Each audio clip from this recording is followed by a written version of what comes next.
Yes, good morning Kuya, good morning Diego, at good morning sa ating mga kasambahay. Malungkot ng balita Diego kasi sa ngayon ay 1,995 na ang mga kabataan na iniulat na inihiwalay sa mga adults na tinatayang 1,940 ang bilang sa US-Mexico border, at ito ay in less than a month kasi nagsimula noong April 19 hanggang May 31. Ito daw ay resulta umano ng zero tolerance enforcement ng US Justice Department para sa mga illegal immigrants. Diego, sa ngayon ay halos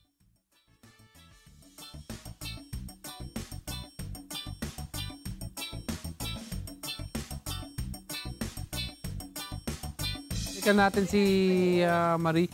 Baka na kinausap ng mga border patrol.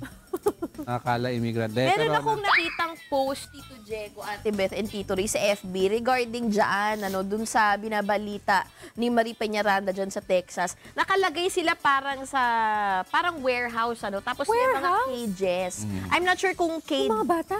Parang, oo, may nakita ka napin ko mamaya. Nakakalungkot. Yun yata yung hindi yun yung ginawa ng government, pero ginawa ng makeshift, Hindi, ginawa ng, kasi may nahuling sindikato na nagta-traffic.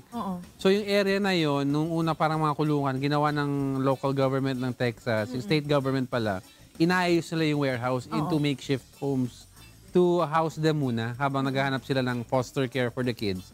Tapos yung mga magulang, papaalisin. Pero yung sa magulang parang okay lang sa kanila eh.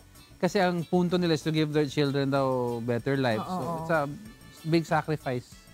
Kahit magkahiwalay, no? Oo, mahirap talaga eh. O, okay na, nandiyan na si O, nandiyan na si Marie. Marie, go ahead. yes, Diego. Oo, kasi ang temperatura natin ngayon ay 35 degrees centigrade, feels like 39.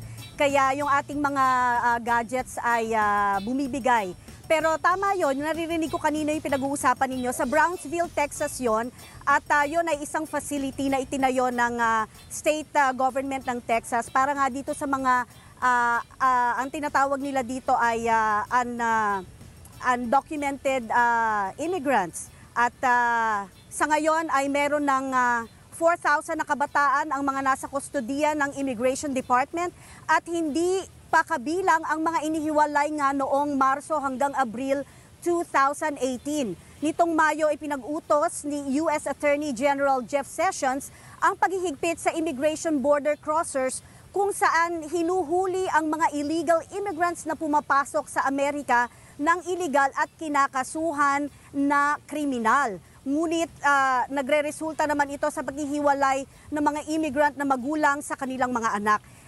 Inilalagay sa pag-aalaga ng Department of Health and Human Services ang mga batang nahiwalay sa mga magulang, kung saan hinahanap ang mga ito ng matutuluyan gaya ng temporary foster care or adult sponsors sa bansa. Ngayon naman, Diego, ay kinukunding na ito ng United Nations, ng mga medical professionals at ng mga religious leaders sa iba't ibang panig ng mundo ang polisiya ngayon ng immigration dito sa US. At yan muna ang latest mula dito sa Texas. Back to you. Marie, kunyari isang pamilya illegally cross ng border at nahuli at may kasama, yung mandatory na kinukuha kaagad ng state government yung mga anak? Or may option na iiwan yung anak kasi huhulihin na lang yung magulang? Unfortunately, wala, Diego. Talagang kapag nag-cross ka illegally from the US-Mexico border, nandito ka na sa US side of the border, ihihiwalay na yung mga minor. At ipoprosecute naman o ipoprocess na for prosecution naman ang mga magulang na illegally nag-cross sa border. Kaya wala talaga silang choice. Kasi it's because siguro ang bata, Marie, hindi pwede i-prosecute, no? Kasi hindi pa nasa edad na i-prosecute. Yung mga magulang nakabreak ng law, so sila ang kakasuhan. Pero eventually, kunyari, ilagay sa foster care at hindi ma-adopt, Marie, may chance ba na i-unite? Kunyari, nagka-amnesty, unite ulit yung yung pamilya? Well, Diego, ibang usapan kung halimbawa nabigyan ng amnestiya, matatrace pa naman at may babalik sa kanilang mga magulang yung mga bata, pero napakahabang proseso. Sa ngayon, ang pinaka-realistic para sa mga batang ito ay sana magkaroon ng mabuting foster care or adult sponsors. At sa ngayon, kasama din na inire-regulate ng national federal government yung kalagayan ng mga batang ito sa lahat ng mga pasilidad na kung nasaan nandun sila. Sinisiguradong meron silang tamang pagkain, paglingap ng mga professionals, at syempre walang untoward incidents na mga nangyayari sa mga batang ito kahit na sila ay undocumented immigrants. My last question on that issue, Marie. So, in other words, hindi pa adoption ang pinag-uusapan. We're talking about sponsorship lang muna or foster care. Siguro, para pag dumating ang panahon na maayos ang kaso ng magulang, ma-reunite, yun ba yung goal nito? Oh, tama yan, Diego. Foster care or adult sponsorship para lang magkaroon agad ng magandang tirahan o mapupuntahan itong mga bata kasi iniisip din naman, hinahanap din naman ng mga immigration officials or officers kasi yung iba may mga kamag-anak na dito eh.